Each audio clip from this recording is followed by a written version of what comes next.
हाँ तो दोस्तों बात करते हैं यार केमिकल बॉन्डिंग की। ठीक है, हम बात करने जा रहे हैं केमिकल बॉन्डिंग की। तो सबसे पहले समझते हैं यार केमिकल बॉन्ड क्या होते हैं। ठीक है, सबसे पहले समझते हैं केमिकल बॉन्ड क्या होते हैं। देखो, attraction force between two atom to gain stability, ये होता है केमिकल बॉन्ड। इसको बहुत ही बेहतरीन तरह से समझते हैं। देखो यार, दो एटम है। देखो, एटम भी हो सकते हैं, आयन भी हो सकते हैं, मॉलिक्यूल भी हो सकते हैं। ठीक है, देखो तो यार ये दो एटम है। अब देखो, जो एटम होता है उसके सेंटर पे क्या होता है, न्यूक्लियस होता है, और इलेक्ट्रॉन इसके चारों ओर चक्कर लगाते रहते हैं। ठीक है, तो देखो क्या होगा, बहुत ध्यान से सुनना, बहुत ध्यान से सुनना। ठीक है, ये एटम 1 है, ये एटम 2 है। तो जो एटम 1 है उसका जो न्यूक्लियस है, देखो न्यूक्लियस में क्या होता है, पॉजिटिव चार्ज होता है। ठीक है, तो इसका जो न्यूक्लियस है, जो सेकंड वाले एटम के इलेक्ट्रॉन है उसको अपनी तरफ अट्रैक्ट करेगा। देखो, पॉजिटिव और नेगेटिव में क्या होता है, अट्रैक्शन होता है। ठीक है, सेम यहाँ भी होगा। जो सेकंड वाला एटम का न्यूक्लियस है, जो फर्स्ट वाले एटम का इलेक्ट्रॉन है, इसको अपनी तरफ अट्रैक्ट करेगा। ठीक है, तो अट्रैक्शन होगा यहाँ। लेकिन एक चीज और ध्यान रखनी है, ये जो इलेक्ट्रॉन है, फर्स्ट वाले एटम के जो इलेक्ट्रॉन है और सेकंड वाले एटम के जो इलेक्ट्रॉन है, यहाँ रिपल्सन भी तो होगा। इलेक्ट्रॉन इलेक्ट्रॉन में रिपल्सन भी तो होगा ना। ठीक है, लेकिन जब एटम दूर होते हैं तो क्या होता है, अट्रैक्शन फोर्स ज्यादा होता है, इसलिए एक दूसरे के पास आ जाते हैं। ठीक है, एक दूसरे के क्या होते हैं, पास आ जाते हैं। ठीक है, देखो एक बार फटाफट से मैं बता देता हूँ। एटम 1 है, एटम 2 है। इसका जो न्यूक्लियस है, जो सेकंड वाले एटम के जो इलेक्ट्रॉन है, इसको अपनी तरफ अट्रैक्ट करेगा। ठीक है, सेम यहाँ भी होगा। इसका जो न्यूक्लियस है वो फर्स्ट वाले एटम के इलेक्ट्रॉन को अपनी तरफ अट्रैक्ट करेगा। ठीक है, तो यहाँ अट्रैक्शन होगा। लेकिन यार यहाँ एक चीज देखने की बात है, रिपल्सन भी होगा। ठीक है, क्योंकि इलेक्ट्रॉन इलेक्ट्रॉन है, एक दूसरे को रिपल भी करते हैं, है ना, एक दूसरे को रिपल्सन भी देते हैं। ठीक है, तो क्या होगा यार, लेकिन जब ये दूर दूर होते हैं तो क्या होता है, अट्रैक्शन ज्यादा होता है, जिससे क्या होता है ना, रिपल्सन की तुलना में क्या होता है, अट्रैक्शन ज्यादा होता है, जिससे क्या है, एक दूसरे के पास आ जाएंगे। ठीक है, एक दूसरे के जो एटम है एक दूसरे के पास आ जाएंगे। ठीक है, अब इसको यार बहुत ही बेहतरीन तरह से इस ग्राफ से समझते हैं।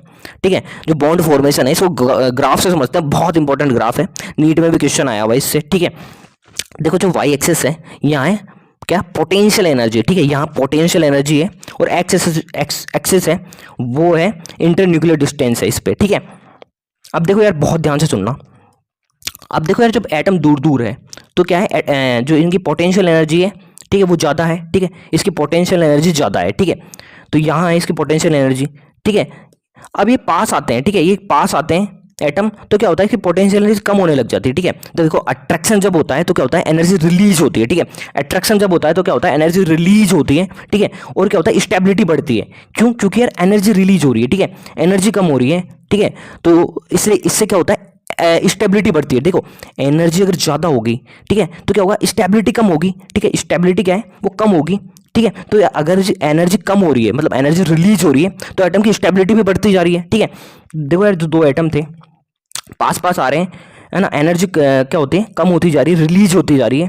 ठीक है, और एक पॉइंट पे आके क्या होंगे, इन दोनों के बीच में बॉन्ड बन जाएगा। ठीक है, देखो बॉन्ड कब बनेगा, जब अट्रैक्शन और रिपल्सन है वो बराबर हो जाएंगे। ठीक है, यहाँ आके क्या होता है, अट्रैक्शन और रिपल्सन है वो बराबर हो जाते हैं और बॉन्ड फॉर्मेशन हो जाता है। ठीक है, और यहाँ इसकी जो एनर्जी है वो मिनिमम हो जाती है। ठीक है, पोटेंशियल एनर्जी है वो मिनिमम हो जाती है, और स्टेबिलिटी क्या होती है, मैक्सिमम हो जाती है। ठीक है, अब देखो यार ध्यान से सुनना। ठीक है, देखो ध्यान से सुनना। देखो, जो दो एटम है यहां से पास आए थे। ठीक है, पास आना शुरू हुआ था और एनर्जी रिलीज हुई थी और यहां आके बॉन्ड बन गया था। ठीक है, तो यार जो एनर्जी रिलीज हुई है, ठीक है, बॉन्ड फॉर्मेशन में, तो इस एनर्जी को हम बोलते हैं बॉन्ड एनर्जी। ठीक है, इसको हम बोलते हैं बॉन्ड एनर्जी। ठीक है, देखो एक बार वापिस देखो यार, यहाँ से एनर्जी रिलीज होना शुरू हुई थी, यहाँ अट्रैक्शन हुआ था, और यहाँ से एनर्जी रिलीज होती होती मिनिमम आ गई थी। ठीक है, और बॉन्ड फॉर्मेशन हो गया था। ठीक है, तो बॉन्ड फॉर्मेशन में जो एनर्जी रिलीज हुई है, ठीक है, यहाँ से यहाँ तक, ठीक है, यहाँ से यहाँ तक की जो एनर्जी है, इसको हम बोलते हैं बॉन्ड एनर्जी। ठीक है, इसको हम क्या बोलते हैं, बॉन्ड एनर्जी। ठीक है, अब आगे ध्यान से सुनना। देखो, तो दो एटम है ना, यहाँ बॉन्ड बन गया। अब इनको अगर और पास लाया जाए, ठीक है, इन एटम को अगर हम और पास लाएं तो क्या होगा, रिपल्सन ज्यादा हो जाएगा अट्रैक्शन से। अब क्या होगा, रिपल्सन ज्यादा हो जाएगा अट्रैक्शन से, और क्या होगा, अब स्टेबिलिटी गड़बड़ा जाएगी और एनर्जी क्या है, बढ़ने लग जाएगी। ठीक है, पोटेंशियल एनर्जी वापस से बढ़ने लग जाएगी, बढ़ने लग जाएगी, बढ़ने लग जाएगी। ठीक है, तो ये जरूर ध्यान रखना। ठीक है, तो यार ये खत्म होता है। ठीक है, ये बॉन्ड एनर्जी जरूर याद रखना। ठीक है, जो एनर्जी रिलीज हुई है बॉन्ड बनने में, ठीक है, तो वो हो जाती है बॉन्ड एनर्जी। ठीक है, हाँ तो दोस्तों बात करने जा रहे हैं हम क्वेश्चन की नीट के। ठीक है, नीट 2020 में अक्टूबर जो में नीट हुई थी 2020 में, उसकी बात की जा रही है। ठीक है, देखो सेम टू सेम अभी पढ़ा वही ग्राफ दे रखा है हमको, और पूछा है बॉन्ड एनर्जी क्या होगी। ठीक है, तो बहुत ही आसान क्वेश्चन है, देखो ध्यान से सुनना। पर ये ग्राफ दे रखा है, वाई पे क्या है साहब, पोटेंशियल एनर्जी वही है ना, और एक्स पे क्या होगा, इंटरन्यूक्लियर डिस्टेंस होगी, ठीक है। अब देखो एच एच बॉन्ड फॉर्मेशन की बात की जा रही है, ठीक है ना, और हमको बताना है बॉन्ड एनर्जी क्या होगी, बहुत ही आसान है, ध्यान से सुनना। देखो होगा क्या, ये एच का एक एटम है, एच का एटम है, सबसे पहले क्या होगा, अट्रैक्शन होगा, ठीक है, अट्रैक्शन होगा, एनर्जी रिलीज होगी रिलीज होगी रिलीज होगी, और जहाँ एनर्जी मिनिमम हो जाएगी, ठीक है, यहाँ मिनिमम होगी एनर्जी, वहाँ क्या होगा, बॉन्ड फॉर्मेशन हो जाएगा, ठीक है। और यहाँ से यहाँ तक की जो एनर्जी रिलीज हुई है, ठीक है, अट्रैक्शन हुआ, यहाँ से यहाँ तक की जो एनर्जी रिलीज हुई है वही होती है सब बॉन्ड एनर्जी, ठीक है। तो बॉन्ड एनर्जी क्या हो जाएगी, ठीक है, यहां से यहां तक की जो एनर्जी रिलीज हुई है, मतलब बी माइनस ए, ठीक है, बी माइनस ए, ये हो जाएगी बॉन्ड एनर्जी, ठीक है। तो यार ऑप्शन ए है ना आंसर हो जाएगा इसका, ठीक है, बहुत ही आसान क्वेश्चन था। तो एक बार वापस बता देता हूँ, देखो एच एच के दो एटम है ना, ये यहाँ से पास आना शुरू किया तो क्या होगा, एनर्जी रिलीज होगी और यहाँ आके बॉन्ड फॉर्मेशन हो जाएगा, और एनर्जी जो पोटेंशियल एनर्जी है वो मिनिमम हो जाएगी, ठीक है। तो देखो यहाँ से यहाँ तक की जो एनर्जी है वही होती है पोटेंशियल, सॉरी वही होती है बॉन्ड एनर्जी, ठीक है। देखो बॉन्ड बनने में जो एनर्जी रिलीज हुई है वही होती है बॉन्ड एनर्जी, ठीक है। तो देखो यार इसमें से अगर इसको माइनस कर दें तो ये वाली वैल्यू आ जाएगी, बी माइनस ए हो जाएगा ऑप्शन नंबर 1, ठीक है। हाँ तो दोस्तों अब आगे चलते हैं। सबसे पहले हम बात करने जा रहे हैं कोवलेंट बॉन्ड की। सबसे पहले हम बात करने जा रहे हैं कोवलेंट बॉन्ड की। बहुत बहुत इंपॉर्टेंट है ये। देखो यार इससे रिलेटेड 5 थ्योरीज हम पढ़ेंगे, ठीक है, 5 थ्योरीज हम पढ़ेंगे और पांचों के पांचों बहुत इंपॉर्टेंट है। कम से कम 3 से 4 क्वेश्चन हर साल नीट में आते हैं। कम से कम 3 से 4 क्वेश्चन इन 5 थ्योरी से नीट में हर साल आते हैं, ठीक है। देखो यार ये वाला लेक्चर सफिशिएंट नहीं होगा पांचों के लिए। सबसे पहले मैं आज इस वाले लेक्चर में केवल लुईस थ्योरी है इसी की बात करेंगे, ठीक है, लुईस थ्योरी है इसी की बात करेंगे। आगे के लेक्चर्स आएंगे जिनमें हम ये सब थ्योरीज है वो कवर करने वाले, ठीक है। तो यार ये 5 थ्योरीज है कोवलेंट बॉन्ड से रिलेटेड, वो हम आगे के लेक्चर्स में देखेंगे। आज केवल लुईस थ्योरी की बात करेंगे, ठीक है। अब देखो कोवलेंट बॉन्ड है, इसको थोड़ा समझते हैं। देखो कोवलेंट बॉन्ड है ये कब बनता है, बहुत बहुत इंपॉर्टेंट है। देखो कोवलेंट बॉन्ड कब बनेगा, जब 2 एटम के बीच में इक्वल शेयरिंग होगी इलेक्ट्रॉन की, तब कोवलेंट बॉन्ड बनेगा। बहुत बहुत इंपॉर्टेंट, ठीक है। कोवलेंट बॉन्ड कब बनेगा, जब इक्वल शेयरिंग होगी इलेक्ट्रॉन की 2 एटम के बीच में, तब कोवलेंट बॉन्ड बनेगा। जैसे अगर हम बात करें HCl की, ठीक है, देखो HCl की बात करें, ठीक है, तो देखो बॉन्ड बन रहा है जिसमें एक इलेक्ट्रॉन हाइड्रोजन शेयर कर रहा है और एक इलेक्ट्रॉन क्लोरीन शेयर कर रहा है, तो इक्वल शेयरिंग हो रही है इलेक्ट्रॉन की, ठीक है। तो इक्वल शेयरिंग जहां भी होगी वहां कोवलेंट बॉन्ड बनेगा, और बहुत बहुत डिटेल में देखने वाले हैं इन सब चीजों को तो हम, ठीक है। तो इक्वल शेयरिंग होगी इलेक्ट्रॉन की, ठीक है, कोवलेंट बॉन्ड में 2 एटम के बीच में। अब हम पहली थ्योरी की बात करने जा रहे हैं, लुईस। हाँ तो दोस्तों अब हम बात करने जा रहे हैं लुईस थ्योरी की, ठीक है। अब बात करने जा रहे हैं लुईस थ्योरी की कि जो लुईस थ्योरी है वो क्या बोलती है कोवलेंट बॉन्ड फॉर्मेशन के बारे में, ठीक है। बहुत ही आसान, बहुत ध्यान से सुनना।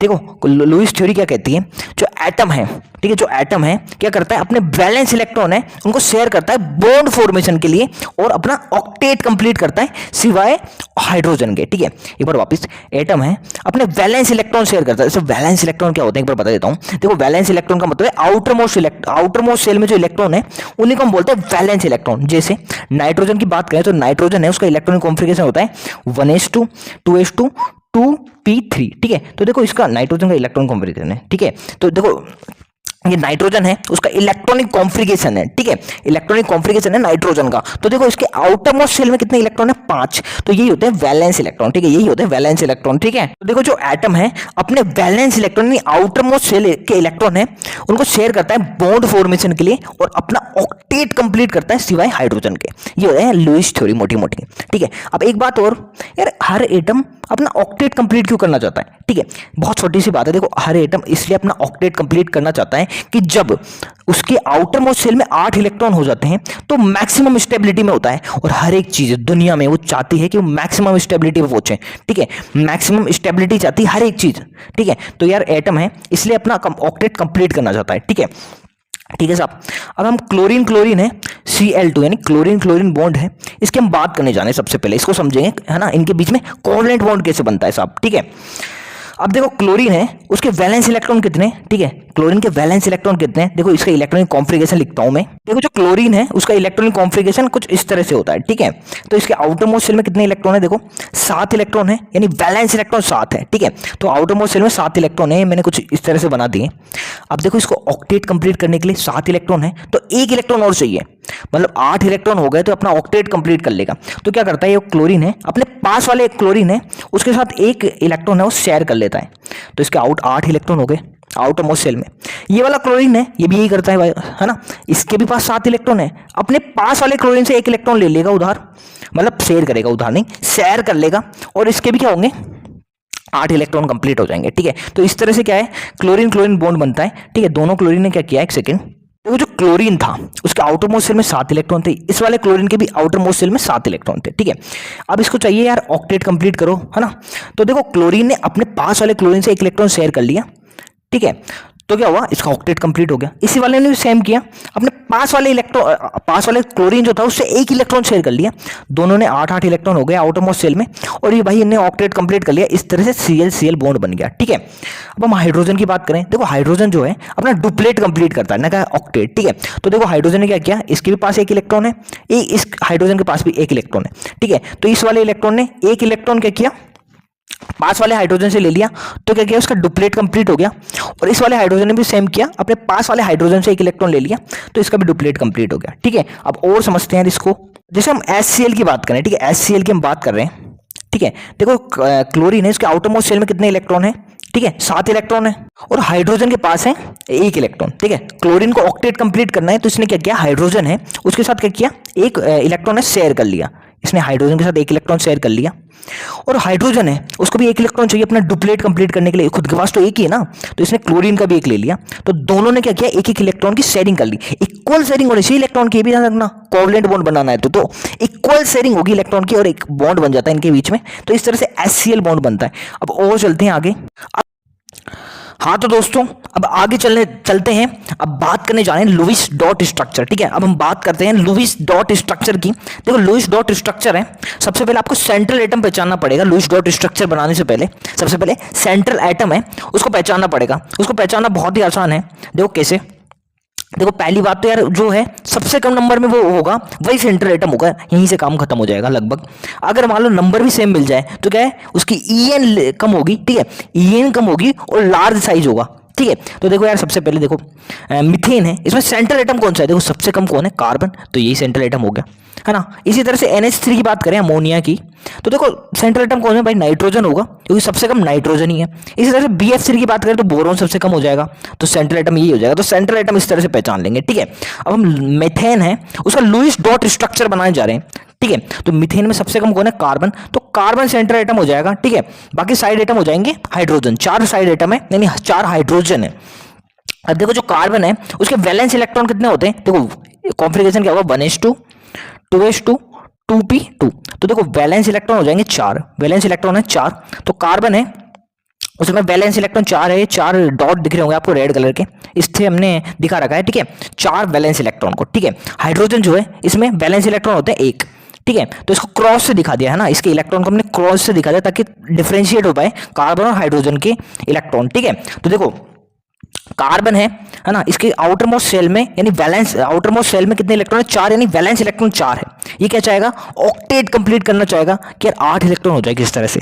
हाइड्रोजन है इसके पास कितना इलेक्ट्रॉन है, 4, ये अपना डुप्लेट कंप्लीट करना चाहता है, यानी चाहेगा यार 1 इलेक्ट्रॉन कहीं से मिल जाए और मेरे डुप्लेट कंप्लीट हो जाए। तो देखो होता क्या है, देखो जो हाइड्रोजन है ये करता है, जो कार्बन है उसके इलेक्ट्रॉन है उसे शेयरिंग कर लेता है, ठीक है। हाइड्रोजन ने एक जो कार्बन का इलेक्ट्रॉन था उसे शेयरिंग कर ली और इसे अपना डुप्लेट कंप्लीट कर लिया, ठीक है, अपना डुप्लेट कंप्लीट कर लिया।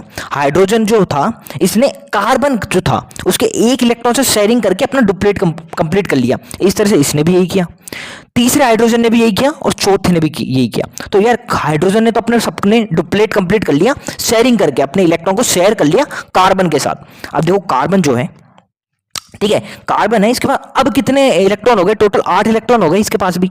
क्यों, देखो 4 तो कुछ के पास थे, 4 हाइड्रोजन ने इसके साथ शेयर कर लिए, तो देखो इसके पास भी 8 इलेक्ट्रॉन हो गए, ठीक है, मतलब इसका भी ऑक्टेट कंप्लीट हो गया, इसका भी काम हो गया और हाइड्रोजन का भी काम हो गया शेयरिंग से, ठीक है। एक बार वापस, ठीक है, एक बार वापस देखो जो कार्बन था इसके बाद 4 वैलेंस इलेक्ट्रॉन थे।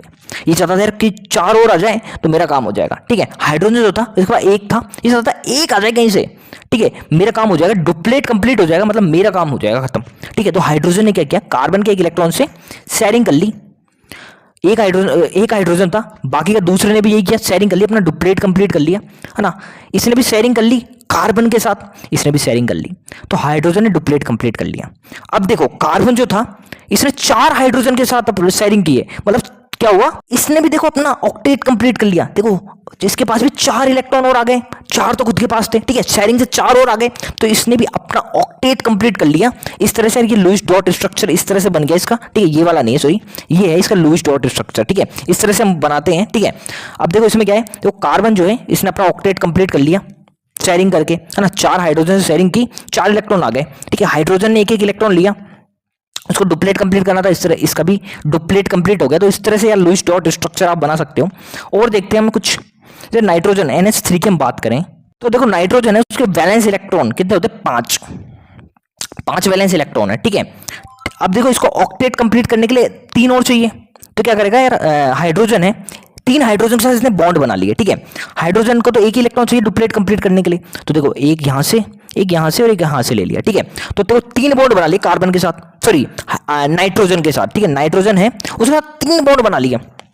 अब देखो नाइट्रोजन है उसका भी ऑक्टेट कंप्लीट हो गया, ठीक है। देखो 3 हाइड्रोजन के साथ बॉन्ड बनाए थे, नाइट्रोजन 3 हाइड्रोजन के साथ बॉन्ड बनाए थे, तो इस तरह से देखो यार इसका भी ऑक्टेट कंप्लीट हो गया, इसका भी ऑक्टेट कंप्लीट हो गया ना। एक सेकेंड, देखो इसका भी ऑक्टेट कंप्लीट हो गया इस तरह से, ठीक है। तो यार इस तरह से ये ऑक्टेट कंप्लीट करता है अपना। अब यार एक बहुत बहुत इंपॉर्टेंट हम बात करने वाले हैं, ठीक है। अब हम लुईस थ्योरी है उसके एक्सेप्शन देखते हैं कि ऐसा जरूरी नहीं है कि हर मॉलिक्यूल अपना ऑक्टेट कंप्लीट कर रहा हो, ऐसा कोई जरूरी नहीं है। तो हम देख रहे हैं यार कौन से मॉलिक्यूल है जो अपना ऑक्टेट कंप्लीट नहीं कर रहे हैं, ठीक है। तो यार 2 तरह के होते हैं ये, एक तो होते हैं हाइपोवैलेंट कंपाउंड और एक होते हैं हाइपर वैलेंट कंपाउंड। 2 तरह के होते हैं यार जो अपना ऑक्टेट कंप्लीट नहीं करते। ये तो क्या होगा, ये तो उनके पास इलेक्ट्रॉन की कमी होगी, ये तो 8 से कम इलेक्ट्रॉन होंगे उनके पास, या 8 से ज्यादा होंगे, ठीक है। तो 2 तरह के कंपाउंड होंगे, हाइपोवैलेंट और हाइपरवैलेंट। एक एक करके देखते हैं। देखो हाइपोवैलेंट कंपाउंड क्या होंगे, देखो ध्यान से देखो, जैसे BF3 है, ये क्या है, एक हाइपोवैलेंट कंपाउंड है, कैसे, ठीक है। देखो क्वेश्चन भी आया हुआ है, ध्यान से देखना, ठीक है। BF3 है, देखो बोरोन जो है उसके आउटर मोस्ट शेल में 3 ही इलेक्ट्रॉन, देखो कैसे, देखो बोरोन है, इसका इलेक्ट्रॉनिक कॉन्फ़िगरेशन लिखे हम 1s2, ठीक है, 1s2 2s2 और 2p1, यानी 3 इलेक्ट्रॉन है इसके आउटर मोस्ट शेल में, ठीक है, 3 इलेक्ट्रॉन है। अब देखो फ्लोरीन जो है उसके आउटर मोस्ट शेल में 7 इलेक्ट्रॉन है, तो भाई इसको अपना ऑक्टेट कंप्लीट करना है फ्लोरीन को, ठीक है। देखो सेंट्रल एटम तो बोरोन हो गया, 4 फ्लोरीन है, तो देखो फ्लोरीन को तो क्या चाहिए यार, एक इलेक्ट्रॉन मिल जाए कहीं से, क्योंकि इसके पास 7 इलेक्ट्रॉन है। ऑक्टेट कंप्लीट करना है तो एक इलेक्ट्रॉन इसने बोरोन से ले लिया, बोरोन के साथ शेयर कर लिया, ले नहीं शेयर कर लिया, ठीक है। बोरोन से शेयरिंग कर ली इसके 1 इलेक्ट्रॉन की। इस वाले फ्लोरीन ने भी बोरोन के साथ शेयरिंग कर ली, इसने भी शेयरिंग कर ली, ठीक है। तो कुल मिलाकर फ्लोरीन का तो काम हो गया, है ना, तीनों फ्लोरीन का काम हो गया क्योंकि ऑक्टेट कंप्लीट हो गया। अब देखो ध्यान से देखो, ये जो बोरोन है, बोरोन के पास कुल कितने इलेक्ट्रॉन आए, देखो 3 इलेक्ट्रॉन थे, है ना, 3 इसने शेयरिंग कर ली, है ना, तो 3 और आ गए, तो 6 इलेक्ट्रॉन हो यार, इसके पास तो 6 इलेक्ट्रॉन हुए आउटर मोस्ट शेल में, ठीक है, 6 इलेक्ट्रॉन हुए, और ऑक्टेट तो 8 पे कंप्लीट होता है। तो यार देखो इसे हम बोलते हैं हाइपोवैलेंट कंपाउंड, ठीक है। 8 इलेक्ट्रॉन से कम है ना, इन कंपाउंड में 8 इलेक्ट्रॉन से कम है आउटर मोस्ट शेल में इलेक्ट्रॉन, तो ये हो गया हाइपोवैलेंट कंपाउंड, बहुत बहुत इंपॉर्टेंट, ठीक है। इस तरह से हम बेरिलियम की बात करें, BeF2 की, है ना, तो देखो BeF2 बेरिलियम है, इसके आउटर मोस्ट शेल में 2 इलेक्ट्रॉन होते हैं, देखो कैसे, इसका इलेक्ट्रॉन कॉन्फ़िगरेशन होता है 1s2 2s2, तो आउटर मोस्ट शेल में 2 इलेक्ट्रॉन है, ठीक है ना, 2 इलेक्ट्रॉन है। देखो फ्लोरीन है, यहाँ फ्लोरीन के पास 7 इलेक्ट्रॉन है ना।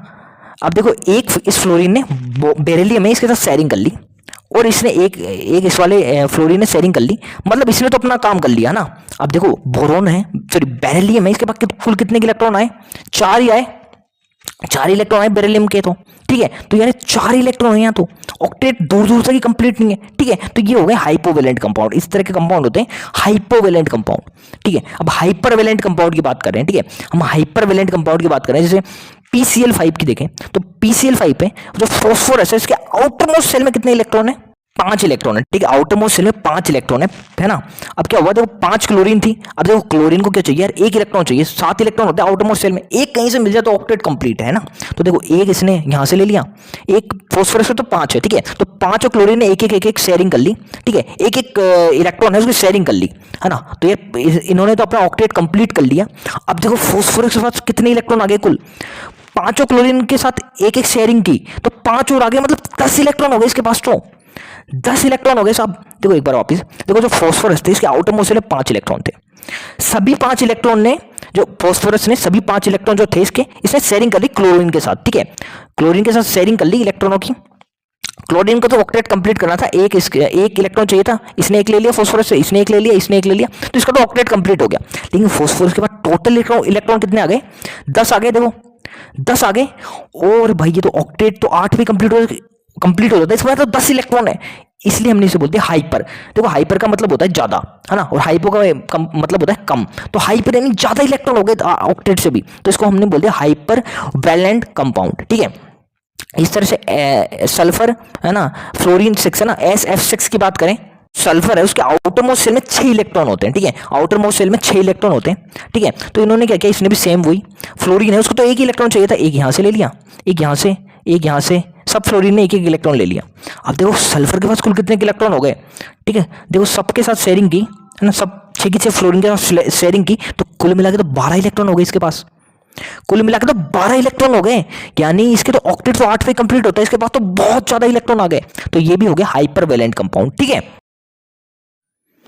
हाँ तो दोस्तों हम आगे चलते हैं, नीट 2023 का क्वेश्चन है, ठीक है, बहुत ही आसान क्वेश्चन है, हमको पूछ रखा है कि ये 5 जो मॉलिक्यूल है इनमें से किन का ऑक्टेट कंप्लीट नहीं है, मतलब क्या कि आउटर मोस्ट सेल में 8 इलेक्ट्रॉन किन के नहीं है, ठीक है, आउटर मोस्ट सेल में 1 इलेक्ट्रॉन किन स्पीसीज में नहीं है, मतलब ऑक्टेट कंप्लीट किसका नहीं है, कुल मिला के यही पूछ रहा है ऑक्टेट कंप्लीट किसका नहीं है, ठीक है। अब देखो हम 5 स्पीसीज कौन कौन सी है, NH3, AlCl3, BeCl2, CCl4 और PCl5, ये 5 स्पीसीज है, और हमको बताना है यार इनमें से कितने स्पीसीज ऐसे इसका ऑक्टेट कंप्लीट नहीं है, यानी आउटर मोस्ट सेल में 8 इलेक्ट्रॉन कितने में नहीं है, ठीक है। तो ऑप्शन है यार 3, 2, 4, 1, तो एक एक करके देखते हैं। देखो NH3 था, इसका ऑक्टेट कंप्लीट होता है, हमने देख लेते हैं, एक बार वापस देख लेते हैं। देखो जो नाइट्रोजन है इस सेंट्रल एटम होगा, इस मॉलिक्यूल है, इसमें जो नाइट्रोजन है वो सेंट्रल एटम है, सबसे कम यही है, तो सेंट्रल एटम हो गया, ठीक है, और हाइड्रोजन जो है साइड एटम है, ठीक है, इतना तो पता होगा आपको, है ना। अब देखो जो नाइट्रोजन है उसके पास वैलेंस इलेक्ट्रॉन कितने, 5, है ना। तो देखो नाइट्रोजन था, 5 वैलेंस इलेक्ट्रॉन थे। अब देखो यार इसको ऑक्टेट कंप्लीट करने के लिए 3 और चाहिए, तो क्या हुआ, इसने 3 हाइड्रोजन है उसके साथ क्या की, एक इलेक्ट्रॉन की शेयरिंग कर ली। इससे हुआ क्या, देखो हाइड्रोजन का भी फायदा हो गया, हाइड्रोजन का भी डुप्लेट कंप्लीट हो गया, और जो नाइट्रोजन था इसके पास 3 इलेक्ट्रॉन की शेयरिंग कर ली, तो 3 इलेक्ट्रॉन आ गए, ठीक है, और इसका ऑक्टेट इस तरह से कंप्लीट हो गया, ठीक है, इसका ऑक्टेट कंप्लीट हो गया, देखो ऑक्टेट कंप्लीट हो गया, ठीक है, 5 तो खुद के पास थे, 3 की शेयरिंग और कर ली, ऑक्टेट कंप्लीट हो गया, ठीक है। आगे चले AlCl3 को देखते हैं, है ना, इसका इलेक्ट्रॉन कॉन्फ़िगरेशन कुछ इस तरह से होता है। आउटर मोस्ट सेल में कितने इलेक्ट्रॉन है, 3, एल्यूमिनियम है, इसके आउटर मोस्ट सेल में इलेक्ट्रॉन कितने, 3 ना, और क्लोरीन है जो साइड एटम है, ठीक है। तो देखो क्लोरीन को क्या चाहिए भाई, 1 इलेक्ट्रॉन मिल जाए, 7 तो है इसके पास पहले से ही, 1 इलेक्ट्रॉन मिल जाए और इसका ऑक्टेट कंप्लीट, तो 1 की शेयरिंग कर ली एल्यूमिनियम के साथ, इसने भी शेयरिंग कर ली और इसने भी शेयरिंग कर ली, तो इसका तो ऑक्टेट कंप्लीट हो गया। लेकिन जो सेंट्रल एटम है ना, जो सेंट्रल एटम है एल्यूमिनियम, इसके पास कितने इलेक्ट्रॉन और आ गए, 3 आ गए, 3 की शेयरिंग कर ली ना, 3 और आ गए, तो भाई साहब 6 इलेक्ट्रॉन हुए ना, तो ठीक है, 3 इसके पास थे, 3 की शेयरिंग कर ली तो 6 इलेक्ट्रॉन हुए, 6 ही इलेक्ट्रॉन हुए, मतलब ये तो हाइपोवैलेंट कंपाउंड हो गए, यानी इसका ऑक्टेट कंप्लीट नहीं है साहब, ठीक है। तो AlCl3 हो गया, तो इसका ऑक्टेट कंप्लीट नहीं है। BeCl2 है, ये भी देखा था हमने, हाइपोवैलेंट कंपाउंड होता है, इसका भी ऑक्टेट कंप्लीट नहीं होता, एक बार वापस देख लेते हैं, ठीक है। देखो इलेक्ट्रॉनिक कॉन्फ़िगरेशन कुछ इस तरह से होता है, 2 इलेक्ट्रॉन होते हैं इसके आउटर मोस्ट सेल में, ठीक है। तो देखो क्लोरीन है, क्लोरीन ने एक इलेक्ट्रॉन लिया, ऑक्टेट कंप्लीट, इसने भी 1 इलेक्ट्रॉन लिया, ऑक्टेट कंप्लीट। अब देखो बेरिलियम के पास टोटल इलेक्ट्रॉन कितने हुए, 2 तो इसके पास है, 2 की शेयरिंग कर ली, तो 4 ही तो हुए यार, ऑक्टेट तो 8 पे कंप्लीट होगा, तो ये भी हाइपोवैलेंट कंपाउंड होगा, इसका भी ऑक्टेट कंप्लीट नहीं है। अब देखो CCl4 देखिए तो बहुत आसान है, ठीक है, कार्बन के आउटर मोस्ट सेल में 4 इलेक्ट्रॉन होते हैं, ठीक है, 4 की और शेयरिंग कर ले कहीं से, तो भाई साहब इसका ऑक्टेट कंप्लीट है, ठीक है। तो जो 4 क्लोरीन है, ठीक है, एक के साथ शेयरिंग करेगा, अपना ऑक्टेट कंप्लीट करेगा, ठीक है। देखो जो क्लोरीन था इसको तो 1 ही चाहिए, तो 1 कार्बन से मिल गया ऑक्टेट कंप्लीट, इसका भी ऑक्टेट कंप्लीट, इसका भी ऑक्टेट कंप्लीट, इसका भी ऑक्टेट कंप्लीट। अब सेंट्रल एटम को हम देखें, जैसे मतलब कार्बन को देखें तो क्या इसका ऑक्टेट भी कंप्लीट हो गया? बिल्कुल हो गया। तो वो चार इलेक्ट्रॉन है, इसकी शेयरिंग हो चुकी है यहाँ, मतलब 4 तो खुद के पास थे, 4 की शेयरिंग होगी तो 8 इलेक्ट्रॉन हो गए भाई, ऑक्टेट कंप्लीट है साहब। PCl5 देखा था हमने, हाइपर वैलेंट कंपाउंड होता है, 10 इलेक्ट्रॉन होते हैं, इसका भी ऑक्टेट कंप्लीट नहीं होता है, देखो देख के से, ठीक है। देखो फास्फोरस के आउटर मोस्ट शेल में कितने इलेक्ट्रॉन होते हैं? 5। आउटर मोस्ट शेल में 5 इलेक्ट्रॉन होते हैं, ठीक है। अब देखो 5 इलेक्ट्रॉन है आउटर मोस्ट शेल में, अब पांचों ने क्या किया? बॉन्ड बना लिया, मतलब इलेक्ट्रॉन की शेयरिंग कर ली, किसके साथ? क्लोरीन के साथ, कोवलेंट बॉन्ड बन गए, यानी शेयरिंग होगी पांचों की, ठीक है। अब देखो कुल मिला के यार जो फास्फोरस था इसके बाद कितने इलेक्ट्रॉन हो गए? देखो 10 इलेक्ट्रॉन हो गए, कुल मिला के 10 इलेक्ट्रॉन हो गए, मतलब हाइपर वैलेंट कंपाउंड हो गए, तो यानी इसका ऑक्टेट भी कंप्लीट नहीं है। मतलब देखो पांचों में से एक सेकंड यार, पांचों में से देखो ऑक्टेट कंप्लीट किसके साथ था? एक तो अमोनिया का था और एक CCl4 का था, बाकी इन सबका ऑक्टेट कंप्लीट नहीं था। मतलब 3 ऐसी स्पीसीज है जिनका ऑक्टेट कंप्लीट नहीं है, यानी ऑप्शन नंबर 1 आंसर हो जाएगा, ठीक है। ठीक ठाक क्वेश्चन था यार, अच्छा क्वेश्चन था, ठीक है। एक बार प्रैक्टिस करोगे तो कोई दिक्कत नहीं आएगी, वैसे तो बहुत आसान है, ठीक है। हाँ तो दोस्तों इस तरह से यार ये वीडियो खत्म होता है।